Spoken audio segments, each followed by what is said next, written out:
안녕하세요. 제 삶은 한마디로 표현하면 다사다난이라고 할 수 있습니다. 하지만 누군가는 인생은 돌고 돌아 결국 제자리로 돌아온다고 하잖아요. 저도 그런 말이 꼭 맞는 것 같아요.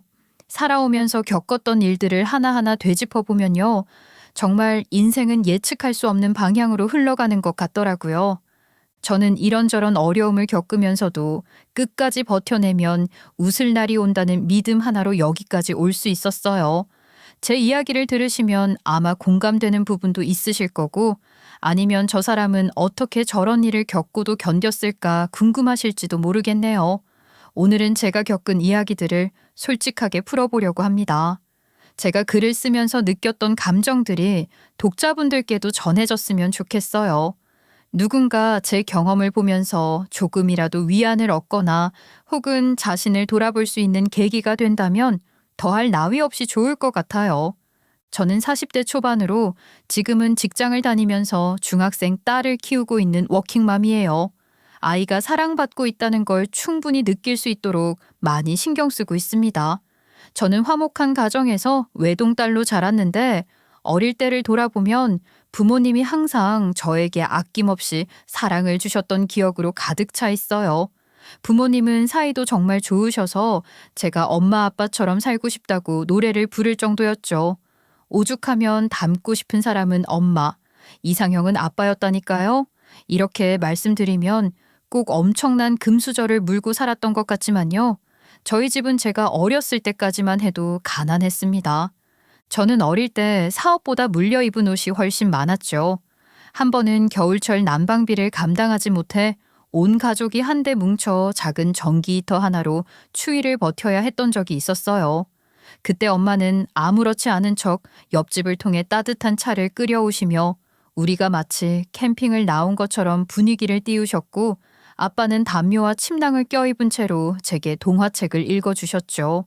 저는 그게 가난 때문이라는 걸 나중에야 알았지만 당시에는 오히려 그 순간이 따뜻한 추억으로 남아 있어요. 또 한 번은 새 신발이 필요했는데 돈이 부족해서 엄마가 시장에서 재료를 사와 직접 만들어 주셨던 기억이 나요. 저는 그 신발이 정말 세상에서 제일 예쁜 신발이라고 생각했었죠.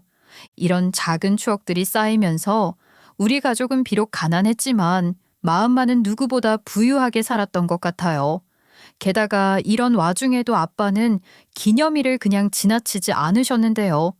야근을 밥 먹듯이 하시더니 어느 날 퇴근하시면서 갑자기 커다란 장미꽃 한 다발을 사오셨어요. 엄마가 깜짝 놀라서 이걸 왜 사왔냐고 물어보시니까 아빠가 웃으면서 오늘 출근을 배웅해주는 당신의 미소만큼 이 꽃이 예뻐 보여 사왔다고 하시면서 안아주시더라고요. 그리고 오늘은 힘든 일이 없었냐고 물으셨죠. 엄마는 금세 얼굴이 환해져서는 그 꽃다발을 저에게 자랑하시면서 네 아빠 정말 로맨틱하지 않냐고 기뻐하셨습니다. 그런 부모님을 보며 자란 저는 부부란 서로를 배려하고 행복하게 해주는 사이여야 한다고 자연스럽게 배웠던 것 같아요.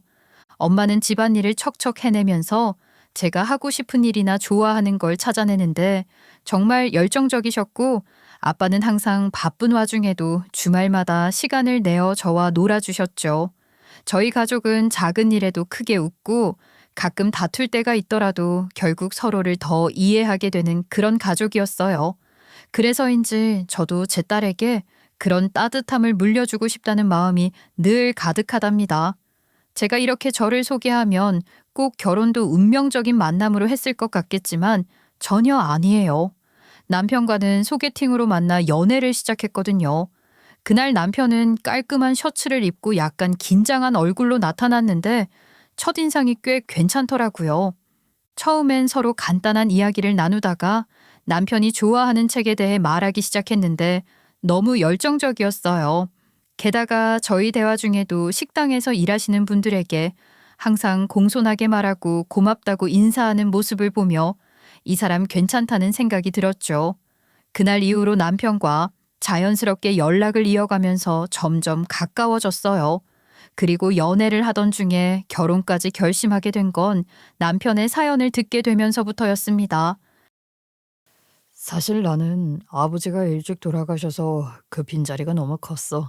물론 우리 어머니도 노력을 많이 해주셨지만 어쩔 수 없이 그리워하게 되고 갈증이 나더라고. 그래서 나는 내가 만들 가정에 대한 로망이 있어. 어떤 로망인데? 나도 결혼을 하게 되면 꼭 따뜻하고 화목한 가정을 만들고 싶다는 꿈이 있었거든. 어쩌면 그게 내 인생 최종 목표였는지도 몰라. 정말? 이런 부분에서 우리가 통해서 다행이야. 나는 가족끼리 함께하는 시간을 최우선으로 두고 서로에게 관심과 사랑을 아끼자는 게 바로 이상적인 가정 같아. 특별한 일이 없어도 평범한 날에 행복하게 만드는 게 중요하잖아. 나는 결혼하고 나서도 서로 꽃 한 송이를 선물한다든지 외식을 한다든지 즐겁게 살고 싶어.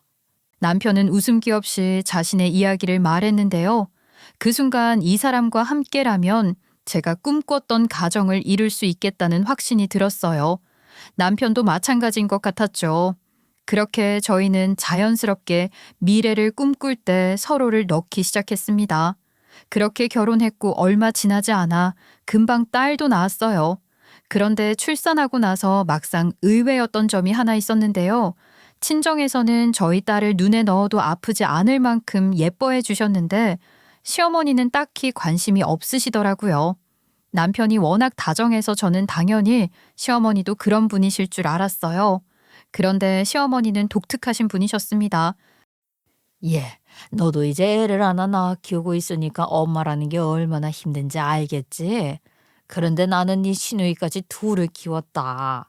게다가 중간에 애들 아빠가 먼저 세상을 떠나는 바람에 가시밭길을 걸어왔어. 어머님 고생 많으셨던 건 결혼 전부터 그이가 전해줘서 알고 있었어요. 저는 남편이 적극적으로 도와주는데도 힘든데 우리 어머님은 얼마나 혼자서 힘드셨겠어요. 애쓰셨겠어요. 감히 다 안다고 말씀드릴 수는 없겠지만 이해할 수 있어요. 그래, 너 대화 잘 통해서 좋다. 나는 이미 애들 다 키우느라 정말 많이 헌신하고 희생했지. 그러니까 이제 애들도 다 컸고 결혼까지 했으니 더 이상 묶여 살고 싶지 않어. 이제 정말로 내 인생을 살아갈 거야.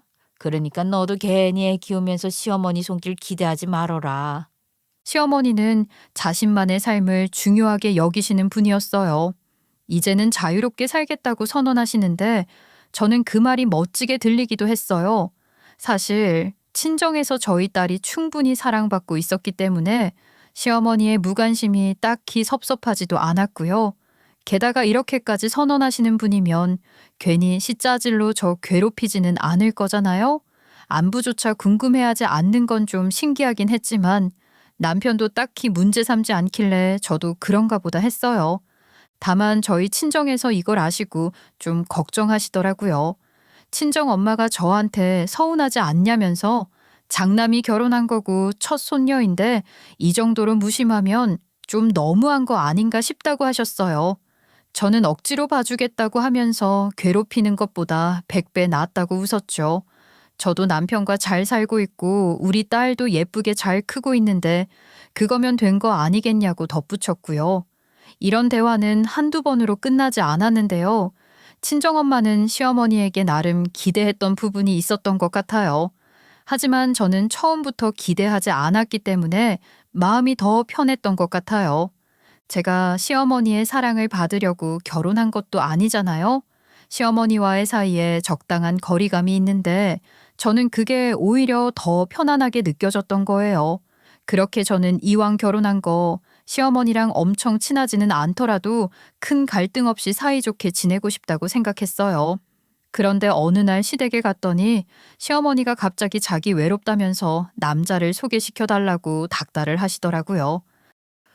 얘 너는 애가 센스가 없니? 시어머니가 아들 장가 보내고 혼자 얼마나 쓸쓸할지는 걱정 안 되는 거야. 시누이까지 시집 보내고 시어머니 외톨이 되기 전에 준비를 시켜줘야 할 거 아니야. 아, 어머님, 그 무슨 준비를 말씀하시는 거예요?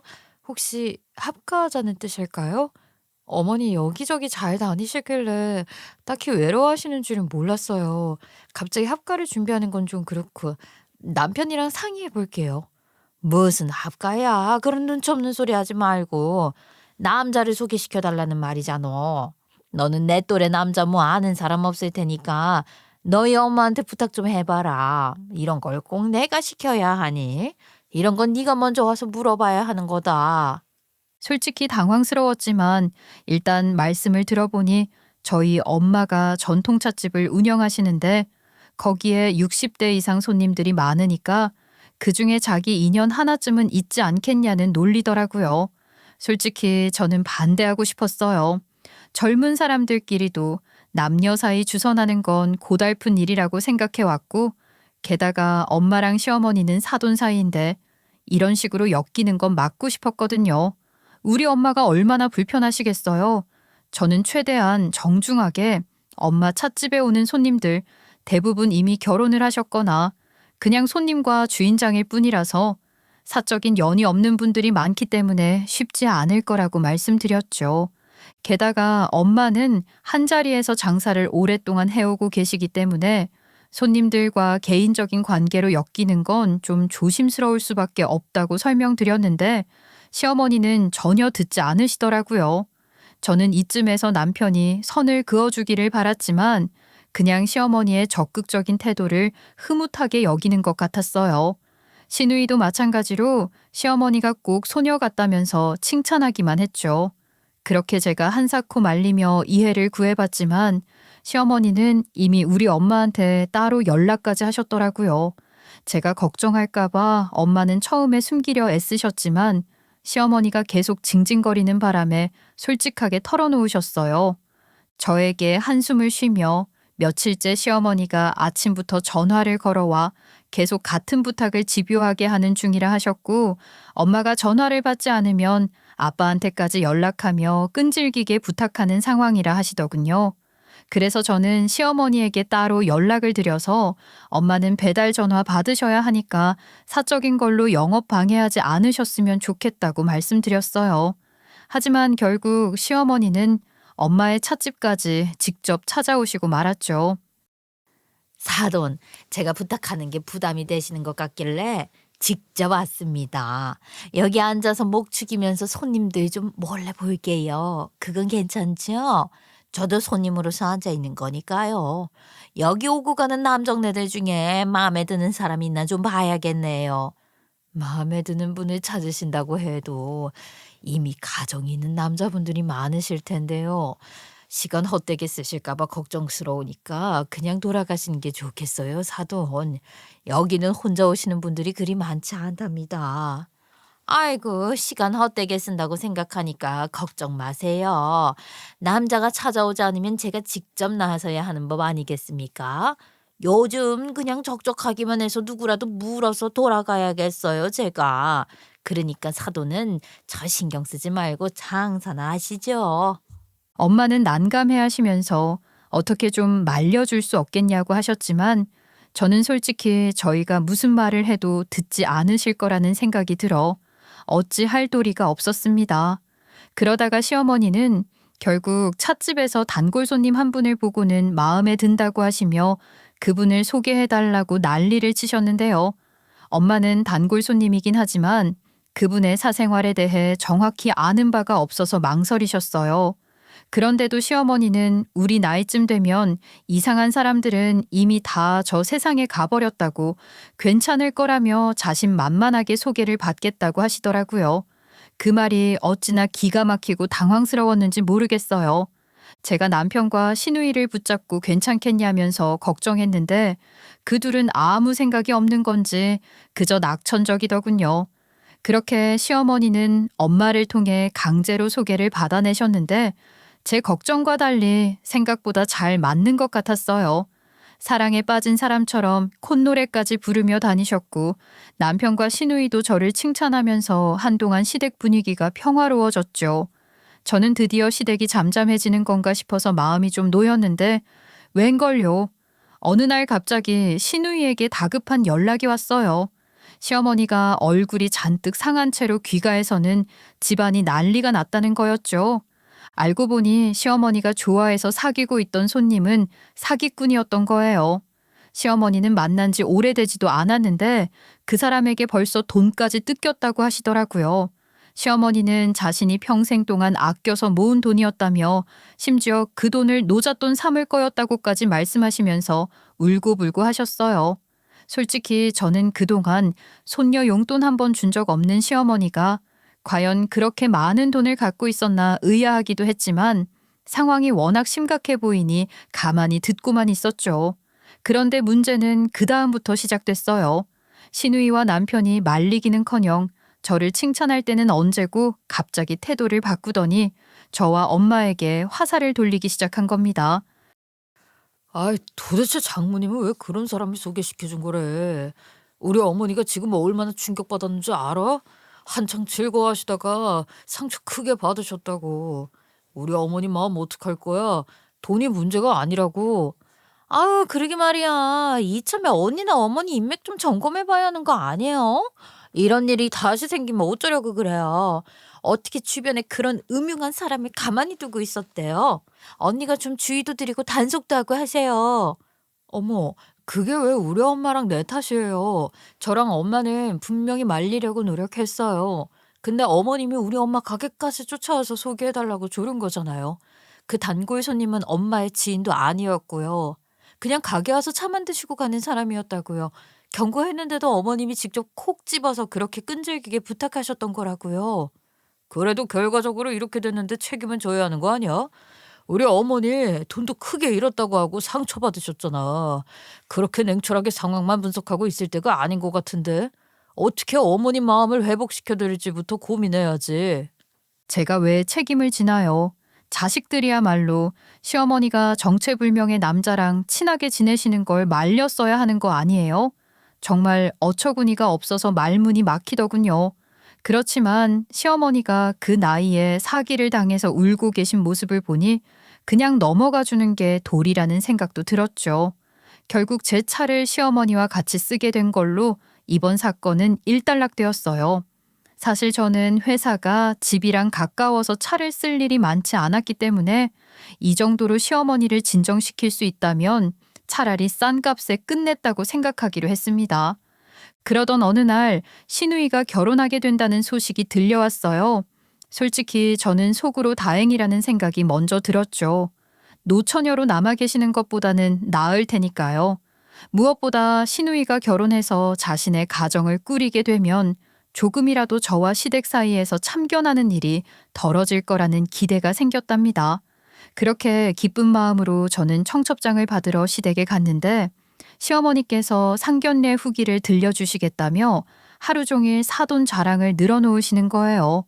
솔직히 저는 사위도 아니고 무슨 사돈 자랑인지 싶었지만 남편과 시누이는 그걸 전혀 이상하게 여기지 않고 그저 우리 어머니 기분이 좋은가 보네 하면서 흐뭇하게 바라보기만 하더라고요.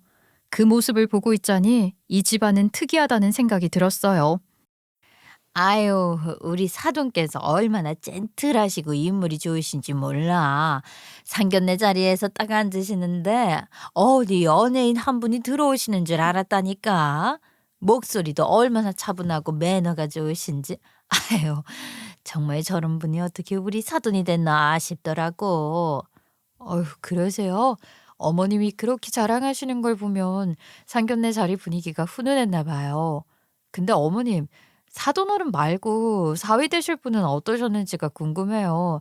어떻게 아가씨랑 평생을 약속하신 분이시잖아요. 사위 되실 분은 어떻게 보셨어요? 아니, 사위도 사위인데 사돈 얘기를 더 들어봐라 너는 좀. 내가 원래 사돈이 이런 느낌을 줄 수도 있다는 걸 이번에 처음 알았잖니. 너희 아빠랑은 비교도 안 되더라고. 너희 아빠는 어디 가도 그냥 평범한 아저씨 사람 느낌이잖아. 근데 애 사돈은 정말 다른 느낌이 나더라니까. 너희 아빠랑 우리 딸 사돈이랑 같이 서 있으면 너희 아빠한테는 눈길도 안 갈 거야. 아유, 어머님, 저희 아빠가 엄마한테 잘 보이면 되지 어머님 눈에 들어야 하나요? 그런 비교는 무의미하다고 생각해요. 저희 아빠는 엄마한테 사랑받으면서 충분히 잘 살고 계시고 어머님께 뭐 잘 보여야 할 이유가 조금도 없으니까요. 그리고 저희 아빠도 마찬가지로 어머님이 꾸미시든 말든 관심도 없으실 거예요. 가만히 듣다 보니까 저희 아빠를 그쪽 사돈과 비교해서 깎아내리는 게 어이없고 기분 나쁘더라고요. 그래서 웃음기 없이 딱 정색하고 딱 잘라버렸어요. 그러자 시어머니께서는 자기가 그냥 감탄해서 한 말이라고 하시면서 뭘 그렇게 예민하게 받아들이냐며 약간 언짢아 하시는 기색을 보이셨지만 스스로도 먼저 선 넘었다는 걸 알기는 했는지 더 이상 대꾸는 못 하시더군요. 그 옆에 있던 남편과 시누이도 약간 어색한 표정을 지으며 저를 힐끔힐끔 쳐다봤는데 제가 시어머니께 면박을 준 거니까 약간 마음이 상한 것 같았죠. 그런데 본인들 어머니가 먼저 제 아빠를 들먹이며 성질을 건드린 꼴이었으니 뭐라고 말은 못했습니다. 그렇게 시간이 흘러 시누이 결혼식 날이 다가왔고 저도 가서 축하를 해줬어요. 결혼식장에 도착했을 때 시어머니가 그토록 자랑하던 시누이네 시부를 보게 되었는데 약간 순종적이고 순둥한 스타일로 보이셨어요. 처음 인사를 나눌 때부터 시누이네 시부는 굉장히 공손한 태도로 일관하셨고 누군가와 대화를 나눌 때도 항상 상대방의 말을 경청하며 고개만 끄덕이시는 모습이 인상적이었거든요. 식사 중에 시누이네 시모가 무거운 접시를 드시는 걸 보고 재빠르게 나서서 도와주시는 모습도 보였는데 그런 세심한 배려를 보니 이분이 평소에도 얼마나 조용하고 온화한 성격을 가지고 계신지 충분히 전해지는 것 같았습니다. 그런데 막상 결혼식장에서 시어머니는 시누이네 시모와만 이야기 나누시며 활짝 웃으시고 시누이네 시부와는 눈도 제대로 마주치지 않으시더라고요. 저는 그 장면을 보며 웃기는 분이라는 생각이 들었죠. 그렇게 침이 마르도록 자랑을 하시더니 막상 대면한 자리에서는 쳐다보지도 않으시다니 대체 뭘 위한 자랑이었나 싶었어요. 진짜 연예인이라도 마주친 팬이 된 것처럼 부끄러운 건 아닐 거잖아요. 그렇게 일상으로 돌아와서 아이를 키우며 시간을 보내던 어느 날 엄마가 평소보다 기운이 없으시다는 소식을 듣게 되었습니다. 아빠가 폐렴을 의심하시면서 걱정하시더라고요. 몇 주 전부터 기침이 잦아지시더니 목이 붓고 밤이면 숨소리가 거칠어지면서 체력도 급격히 떨어지신 게 느껴진다고 하셨어요. 특히 엄마가 늘 애정으로 도맡아 하시던 찻집 일조차 버거워하시며 소파에 누워 쉬는 시간이 많아졌다는데 평소에 무슨 일이 있어도 앉아서 쉬는 법이 없던 분이라 더 걱정이 되었죠. 결국 아빠가 엄마를 병원에 모시고 갔는데 검사 결과 폐렴이 아니라 혈액암이라는 청천벽력 같은 진단을 듣게 되었습니다. 저는 그 이야기를 듣고 정말 하늘이 무너지는 것 같았고 아빠도 겨우겨우 저에게 검사 결과를 들려주셨어요. 충격으로 만견자실하신 것이 전부 느껴지더군요. 하지만 우리는 함께 정신을 차리고 힘을 합쳐 엄마를 회복시키기 위해 최선을 다하기로 했어요. 그렇게 아빠는 엄마 옆에서 지극정성으로 간병을 도맡아 하시기로 했고 저는 퇴근 후 병원으로 달려가 조금이라도 도움이 되고자 노력했답니다. 아빠가 필요하신 게 있다고 연락 주시면 무엇이든 바로 구해서 전해드리려고 애썼죠. 고맙게도 우리 딸도 제가 정신없이 바쁘게 지내는 모습을 이해해줬어요. 할머니 얼른 나으셔야 한다면서 편지도 쓰고 기특하더라고요. 그런데 엄마가 투병 생활을 시작하시고 얼마 안 돼서 예상치 못한 곳에서 불똥이 튀기 시작했어요. 바로 시어머니가 참견을 하시면서 못마땅하게 여겼던 거예요. 남편이 딸을 데리고 낚시를 간 주말에 대뜸 찾아오시더군요. 그래, 이제 너는 가정 다 팽개치고 네 엄마 간병하러 가겠네. 너는 참 운도 좋다. 어떻게 핑계 댈 수 있는 일이 그렇게 딱딱 생기냐? 근데 말이야, 아무리 상황이 어쩔 수 없다고 해도 네가 딸이기만 하냐? 네가 꾸린 가정은 또 어떻게 할 거야? 네가 아내이고 엄마이기도 하다는 걸 잊으면 안 되는 거 알지? 운이 좋다고요? 어머님, 그런 식으로 말씀하시면 저도 어머님께 운이 좋으시길 기대해도 되나요? 아니, 왜 그렇게 매사에 제가 잘못한 것처럼 몰아가시는지 모르겠어요. 우리 딸도 제 상황을 헤아려 주는데 인생 길게 사신 어머님이 어떻게 그런 막말을 하세요? 저 잠수려 가면서 가정도 돌보고 엄마도 걱정하고 있거든요. 아니 뭐 내가 걱정되어서 하는 말이지. 그 아무리 부모님이 중요해도 너무 극단적으로 가는 건 안 되지 않겠니? 상황을 이성적으로 판단하고 충격요법한 거다. 네가 간병하느라 집안이 엉망이 될까 봐 내가 세심하게 다 신경 쓰고 있는 거라고. 어머님, 저희 아빠가 엄마 간병을 정말 지극정성으로 잘하고 계시거든요. 제가 가정을 내팽개칠 일은 없을 것 같네요. 진짜 걱정하셔야 할 분은 어머님 같은데요. 어머님은 옆자리가 비어 계시니까 더 걱정이 많으시겠어요. 어머님 논리대로라면 아들, 딸 모두 가정 꾸렸는데 간병하러 올 수는 없잖아요. 제가 화가 나서 차갑게 말을 쏘아붙이니까 시어머니는 갑자기 서럽다는 표정을 지으며 눈물 연기를 시작하셨어요. 그런데 제 눈에는 그냥 악어의 눈물로밖에 보이지 않았습니다. 시어머니가 자기가 무슨 말을 그렇게 했냐며 너무하다는 말을 반복하시는데 저는 그냥 정색했어요. 정말 우시는 거 맞냐고. 그런데 눈물은 한 방울도 보이지 않는 것 같다고 제가 차분하게 말하니까 시어머니는 순간 당황한 표정을 지으시더니 이내 무언가를 주섬주섬 챙기는 척하면서 그 자리를 떠나시더라고요. 마음 같아서는 쫓아가서 쥐어뜯고 싶었지만 저는 지금 에너지를 이런 데에 쏟고 있을 상황이 아니었어요. 체력이 남아있다면 모두 엄마와 아빠가 힘내실 수 있도록 뭐라도 돕는 게 맞았죠. 엄마는 병마와 힘겹게 싸우시는 와중에도 제가 걱정할까봐 애써 밝은 척 하시며 괜찮다고 웃으셨지만 저는 그런 엄마를 보면서 더 마음이 아팠어요. 아빠는 거의 엄마 옆을 떠나지 않으시며 모든 걸 돌보셨고요. 지금은 오로지 가족이 서로를 지탱하며 힘을 내야 할 시기라는 걸 더욱 절실히 느꼈답니다. 하지만 저희가 그렇게 땀을 흘리고 눈물을 참으며 애썼음에도 불구하고 엄마는 결국 세상을 떠나셨어요. 슬퍼하시는 아빠 곁에서 저는 최대한 담담하려고 노력했지만 마음이 찢어지는 것 같더라고요. 아무리 편찮으시다는 것을 알아서 마음의 준비를 해왔다고 해도 이별이 익숙할 수는 없었죠. 그런데 이 와중에 시어머니는 조문조차 오지 않으시더군요. 너무 상식적이지 않은 행동이라고 느껴져서 이유를 물어보니 시어머니께서는 니네 집안일에 내가 왜 가야 하냐며 애초에 올 생각이 없었다는 태도를 보였습니다. 솔직히 눈앞에 있었다면 머리채를 잡았을지도 몰라요. 당신은 알고 있었어? 우리 엄마 장례식에 어머님이 조문 오실 생각도 없으시다는 거. 이미 다 알고도 가만히 있었던 거냐고. 사돈지간이고 며느리 엄마가 투병 생활하다가 세상을 떠나신 건데 아예 어떻게 불참을 당당하게 할 수가 있어? 아니, 내가 어머니를 어떻게 억지로 끌고 와. 그거 안 오시겠다고 하는데 내가 강제로 뭐 데리고 올 방법이라도 있었겠어? 어머니 고집 모르는 것도 당신도 아니까 당신이 좀 이해해주면 안 되겠냐고. 어머니가 나랑 동생까지 가지 말라고 하시는 것도 아니고 본인 혼자 안 오시겠다는 거잖아.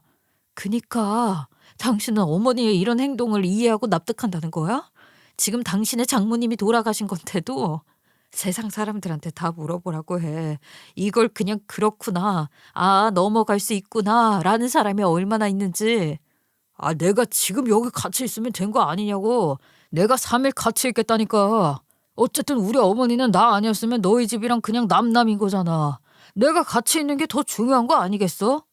남편에게 이 상황을 따져 물었더니 남편은 자기가 장례식에 같이 있으니 된 거 아니냐는 반응으로 멀뚱하게 있었어요. 기가 막히고 너무 화가 났지만 엄마 장례식에서 큰 소리 내고 싶지 않아서 꾹 참았습니다. 그런데 그 후 시어머니가 또 전화를 하셨는데 저는 지금이라도 오겠다는 반응일 줄 알았거든요. 그런데 해맑은 목소리로 가관이더라고요. 사돈집 비우기로 한 거 다 안다고 하시면서 자기도 새 집에서 새 인생을 살아보고 싶으니 친정집 비밀번호를 알려달라는 거였어요. 이미 짐까지 다 가지고 오셨다면서 당장 집에 들어가겠다고 하시더라고요. 사실 엄마가 위독해지면서 아빠는 엄마와 같이 살아온 집에 혼자 들어가서 살기에는 마음이 힘들 것 같다며 제주도에서 숙박업 하던 집으로 이사를 가 지내기로 준비를 하고 계셨거든요. 그 집은 한 달살이 하시는 분들 대상으로 운영하던 곳인데 쾌적하고 자연과 어우러진 곳이라 아빠는 그곳에서 혼자 시간을 보내며 마음을 정리하고 싶어 하셨죠. 그렇게 저와 아빠가 꾸준히 의논을 해왔기 때문에 남편도 자연스럽게 알고 있던 사실이었는데요. 그래서 남편을 통해 시어머니 귀에 들어간 것 같더라고요. 당신, 어머님이 우리 친정집 비밀번호 알려달라고 하시는데 이게 무슨 상황이야? 어머님이 왜 우리 친정집 와서 살겠다고 하시는 거냐고.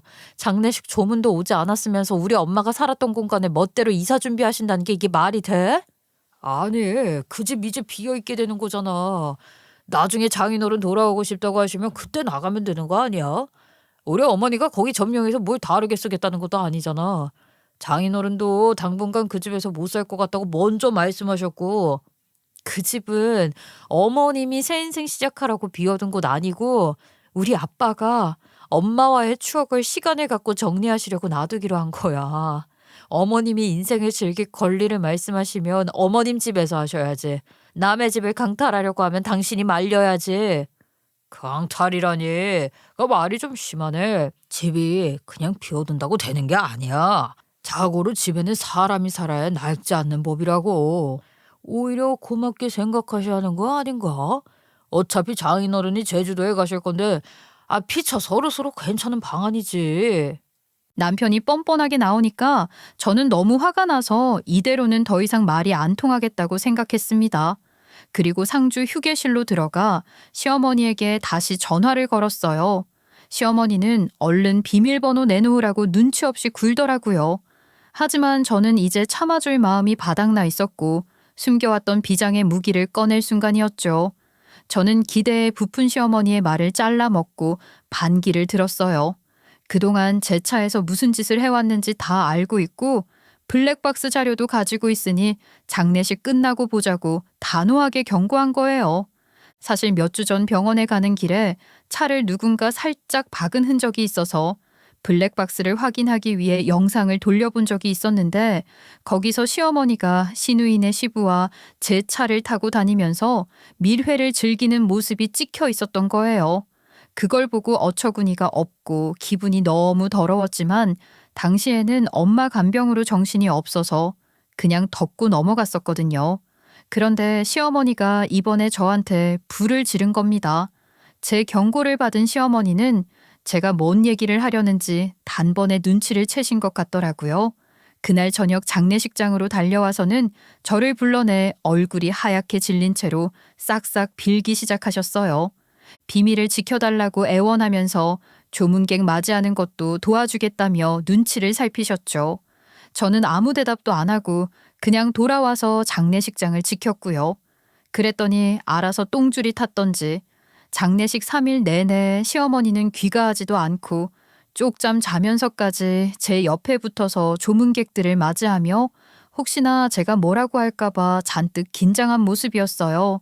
저는 그런 시어머니를 보면서 속으로 자업자득이라고 생각했죠. 아니, 어머니는 집에 가셔도 되는데 왜 굳이 쪽잠 주무셔가며 3일 내내 계시는 거예요? 처음엔 오지도 않으시겠다더니 너무 무리하시는 거 아니에요? 이 사람도 하루면 충분히 감사하다고 생각할 텐데 그냥 돌아가세요. 아이 됐다. 내가 네 엄마면 며느리야 엄마도 되는 건데 이 슬픈 일을 감당하게 냅둬서 되겠어? 잘 이겨낼 수 있게 팔 걷어붙이고 놓아줘야지. 안 그래도 안 사돈 투병하다가 돌아가신 건데 얼마나 간병하면서 지치고 힘들었겠어. 어머니가 그런 생각도 하셨어요? 그래도 어머니야말로 이러다 몸 상할까 봐 걱정되는데요. 그냥 집에 가서 쉬고 오세요. 어머니가 최선을 다해 장모님 보내드리는 건 장모님도 다 느끼셨을 거예요. 아니 됐다니까 너는 왜 그렇게 애가 끈질기냐? 나 집에 안 갈 거라고 자리를 지킬 거라니까. 아유 저 귀찮게 좀 하지 말고 한 번 말하면 알아들어라. 내가 여기 있겠다는데 왜 자꾸 집에 가라고 하는 거야? 남편도 의아해 할 정도로 돌변해서 시어머니는 저에게 지극정성이었습니다. 하지만 제 결심은 이미 굳어졌기 때문에 시어머니의 노력을 보면서도 마음을 돌릴 생각이 전혀 없었죠. 장례식을 마무리하고 화장터로 이동할 때까지도 시어머니는 제가 눈길이라도 줄까 싶어 조심스럽게 행동했지만 저는 단 한 번도 시어머니를 쳐다보지 않았어요. 제 마음속에서는 이미 모든 게 끝났다고 느꼈으니까요. 그렇게 엄마를 납골당에 모시고 아빠를 제주도로 데려다 드린 뒤에 어느 정도 정리가 되고 적응하신 게 보이자 저는 계획을 실행에 옮기기 시작했습니다. 이 와중에도 시어머니는 저에게 몇 번이나 전화를 걸면서 반찬을 제 취향대로 해서 보내주고 딸을 돌봐주겠다며 제안하더라고요. 저는 뻔히 수가 보이니까 그냥 웃으면서 거절했죠. 그리고 시누이의 시모에게 연락을 해서 약속을 잡고 시누이네 시댁을 찾아갔습니다. 시누이의 시모는 제가 왜 왔는지 의아해 하면서도 정중하게 맞아주셨고 제가 둘만 이야기 나누고 싶다고 하자 서재로 안내해 주셨어요. 교수로 오래 활동하셨던 분이라 그런지 자기 커리어에 당당하고 말 한마디 한마디에서 자신감이 느껴지는 분이셨죠. 저는 차근차근 제가 발견한 일을 말씀드렸어요. 제 차에서 시어머니와 시누이의 시부가 함께 밀회를 즐겼던 블랙박스 영상을 보여드리며 모든 걸 털어놨습니다. 시누이의 시모는 처음에는 믿기 힘들다는 듯이 묘한 표정을 보이셨지만 영상에서 나오는 음성까지 다 듣고 나서는 표정이 점점 굳어지며 얼굴이 새빨개지더라고요. 시누이의 시모는 곧바로 시누이의 시부를 소환하셨는데요. 시누이의 시모가 가장 역할을 하고 계시고 시누이의 시부는 가사일을 보셨나 봐요. 허겁지겁 앞치마를 한 채로 오시는 걸 보고 알 수 있었어요. 시누이의 시모는 블랙박스 영상을 가리키며 사자우를 내질렀습니다. 이게 뭐냐고 괜히 머리 굴려서 속일 생각 말고 똑바로 읊어보라고 하니까 시누이의 시부는 반박할 수 없는 증거가 눈앞에 있다는 걸 알고 얼굴이 하얗게 질리더니 무릎을 꿇고는 연신 빌기 시작했어요. 정말 잘못했다고 순간적인 실수였을 뿐이라며 제발 한 번만 용서해달라고 빌더라고요. 이렇게 바로 꼬리 내릴 거라면 왜 함께 긴 세월을 살아온 능력 있는 부인을 두고 우리 시어머니랑 그런 짓거리를 한 건지 이해가 안 갔죠. 한편 시누이의 시모는 단호하게 그 자리에서 시누이와 시매부를 부르더니 시누이에게는 시어머니도 데려오라고 지시하셨어요. 시누이는 자기 시모가 집안에서 대장처럼 군림하는 분이라는 걸 알기 때문인지 찍소리도 못하고 바로 수긍하며 시어머니를 데려왔죠. 시어머니는 긴장한 얼굴로 들어오셨고 이미 상황이 심상치 않다는 걸 알아챈 듯 보였어요. 게다가 제가 그 자리에 함께 있는 걸 보고는 얼어붙어서 그저 눈치만 살피며 아무 말도 못하시더라고요. 그리고 시누이의 시부가 이미 납작 엎드린 채로 빌고 있는 걸 보시더니 바로 옆에 무릎을 꿇고 함께 싹싹 빌기 시작했어요. 시누이와 시매부는 이 상황을 보고 처음에는 영문을 몰라 어리둥절해 했지만 제가 블랙박스 영상을 다시 보여주며 증거를 폭로하자 경악하며 시어머니를 쥐고 흔들면서 울기 시작했어요. 아유, 정말 죄송합니다. 제가 미쳤었나 봐요. 한 번만 용서해 주세요. 절대 다시는 이런 일 없게 하겠습니다. 그냥 나이 먹고 잠깐 그 분위기에 취했던 거라고 생각해 주시면 안 될까요? 저희 딸은 아무것도 몰랐습니다. 엄마, 아니 어떻게 그런 짓을 할 수가 있어? 그게 진짜 사람으로서 할 짓이야? 아니, 어떻게 딸 시집 보내놓고 사돈이랑 눈이 맞을 수가 있냐고요. 그리고 마음이 혹하셨더라도 몸이 따라갔으면 안 되는 거잖아요. 대체 왜 그러셨어요? 예? 아니, 내가 일부러 그런 게 아니라 너무 오랫동안 남편 없이 네 아빠 없이 살다 보니까 게다가 사기꾼한테 당해서 마음에 상처가 있었는데 이렇게 다정하게 이야기해주고 나눠주고 들어주는 사람 생기니까 나도 모르게 그만. 아무리 오빠랑 나를 키우느라 고생이 많아서 이제는 엄마 인생 사실 거라고 해도 딸 인생에 이렇게 먹칠하는 건 참으셨어야죠. 우리 엄마랑 내 남편의 아버지라니 이 무슨 더러운 사이냐고요. 엄마, 남자애 미쳤어도 이렇게 미치면 안 되는 거잖아요. 시매부도 멘탈이 산산조각난 표정으로 인상을 찌푸린 채 아무 말도 못하고 있었습니다. 저도 처음 이 사실을 알았을 때는 너무 충격적이었는데 본인 부모님이 직접 엮인 일이라고 생각하면 그 충격이 얼마나 심할지 상상할 수도 없었죠. 그렇게 시누이네 시댁은 온통 난리였는데요. 울음소리와 고함소리로 범벅인 상황에서도 시누이의 시모는 냉정하고 카리스마 있게 앞으로 본인이 어떤 결정들을 내려야 할지 생각에 잠긴 것 같았어요. 오래 걸리지 않은 끝에 시누이의 시모는 단호하게 이혼을 선언하면서 위자료까지 청구하겠다고 하셨어요. 절대로 그냥 놔둘 수는 없는 사안이라고 말씀하시더라고요. 시매부도 시누이의 시모 편을 들면서 자기 아버지를 한심하게 보는 것 같았죠. 신우이의 시부는 당황해서 바짓가랑이를 붙잡고 오열하며 평생을 당신에게 얹혀 살았는데 어딜 갈 수 있겠냐고 애원하더군요. 신우이의 시부는 자기 불륜을 들켰을 때보다 신우이의 시모에게 버려진다는 걸 더욱 두려워하면서 처절하게 빌었어요. 그런데 그 모습을 본 시어머니가 놀라며 신우이의 시부에게 이왕 이렇게 된 거 자기 집으로 같이 가자고 제안했어요. 하지만 신우이의 시부는 단칼에 내쳤어요. 내가 이런 집에서 살다가 어떻게 그런 집에서 살 수 있겠습니까? 차라리 혼자 사는 게 낫겠어요. 우리가 이 나이에 뭐 얼마나 대단한 사랑을 했다고 이렇게 편안하고 좋은 집을 놔두고 당신하고 살겠어요. 괜한 소리 말고 얼른 싹싹 빌기나 해요. 뭐라고요? 우리가 한 게 사랑이 아니면 뭔데요? 당신도 상견례 자리에서 처음 만났을 때 내가 너무 예뻐 보였다고 했잖아요. 분명 사랑한다는 말도 했잖아요. 꽃도 사다 주고 손도 잡았으면서. 이제 와서 무슨 말이에요? 다 알만한 사람들끼리 이제 와서 무슨 말입니까? 아, 왜 나한테 속은 것처럼 굴어요? 각자 인생이 좀 지루하니까 잠깐 짜릿하게 산 걸 가지고 진심으로 배신당한 것처럼 행동하지 마세요. 당신이 아무렴 내 가정을 버리고 갈 정도로 뭐라도 되는 줄 알았나? 어머나, 어머나. 이 사람 말하는 것 좀 봐. 안사돈 제가 착각한 게 아니고요. 이 남자도 분명히 저를 진지하게 좋아했다니까요. 아까는 제가 변명 좀 해보려고 분위기에 취했을 뿐이라고 했지만 사실 저랑 노후를 같이 보내고 싶다는 말까지 했다고요.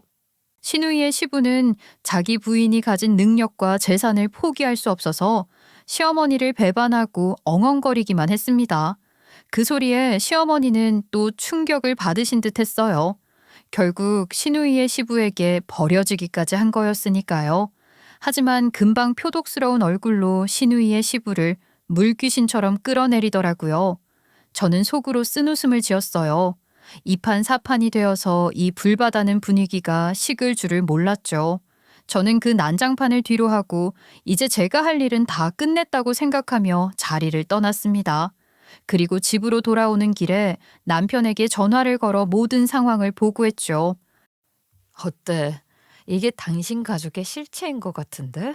딸을 시집 보내놓고 그 집안이랑 불륜으로 엮고서도 큰 소리 치는 게 당신의 어머니라는 분이야.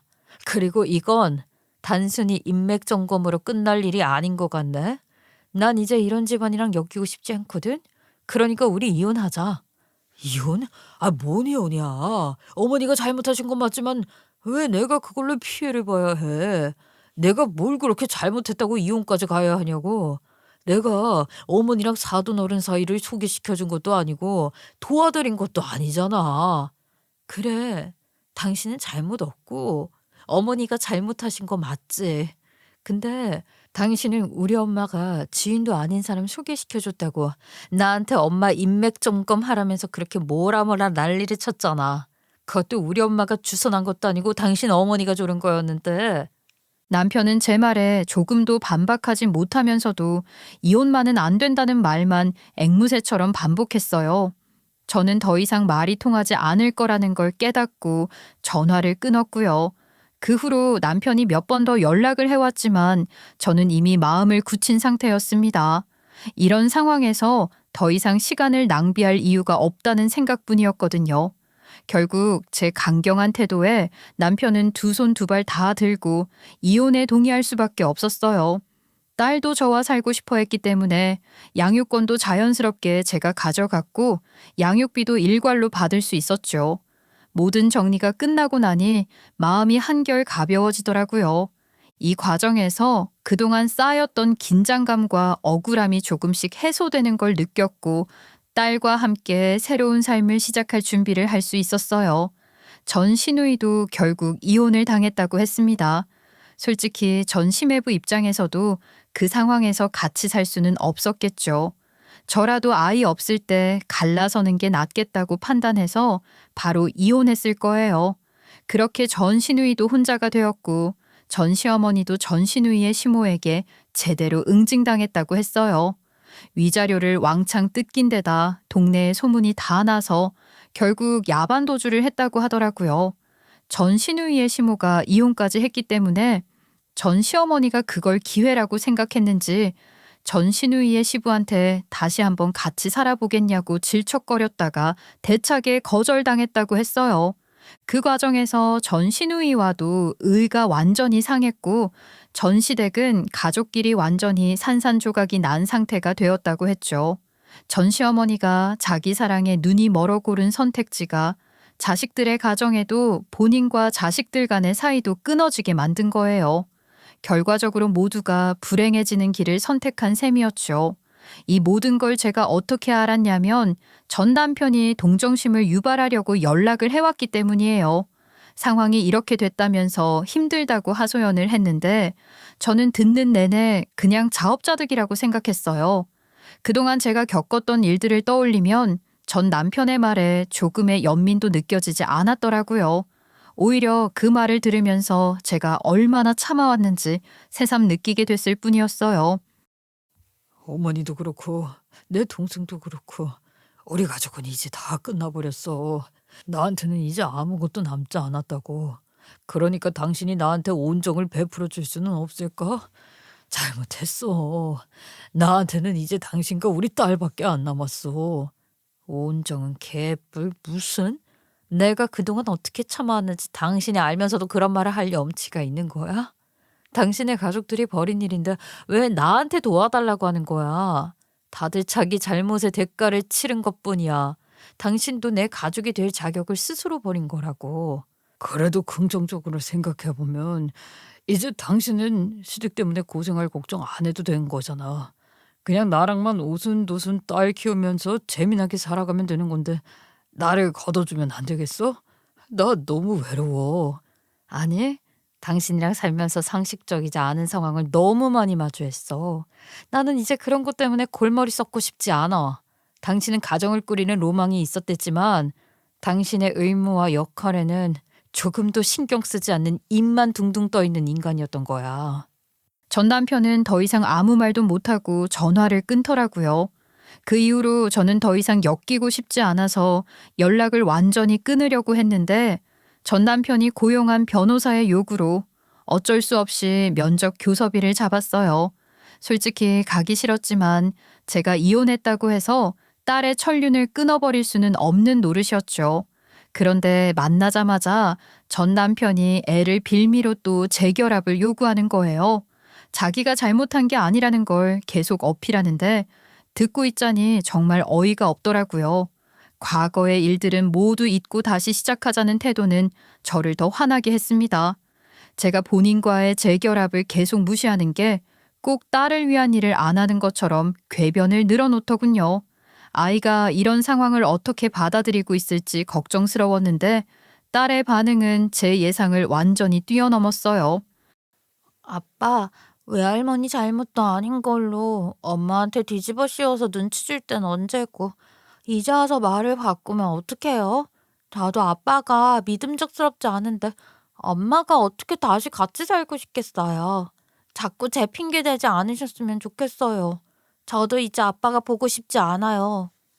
딸의 사이다 같은 발언에 전 남편은 아무 말도 못하고 얼어붙더니 그 자리에서 울면서 용서를 구하기 시작했어요. 딸의 단호함이 전 남편에게는 큰 충격이었던 것 같았어요. 하지만 저도 딸도 전 남편을 용서할 생각이 전혀 없었습니다. 그래서 딸을 태워서 차를 출발시키고 백미러를 봤더니 전 남편이 그 자리에 무릎을 꿇고 앉아있는 모습이 보이더라고요.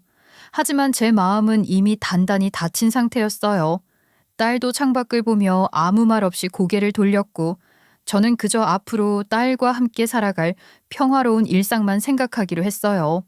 전 남편은 뭔가 느낀 게 있었는지 그 이후로는 다시 연락해오지 않았으니 다행이었죠. 지금은 이렇게 똑부러진 딸과 함께 알콩달콩 지내고 있는데요. 가끔 제주도에 계신 친정아빠를 뵈러 가면서 소소한 행복을 즐기고 있답니다. 딸이 친정아빠를 찾아갈 때마다 아빠는 마당에 나와 기다리시면서 딸을 보자마자 활짝 웃으시곤 해요.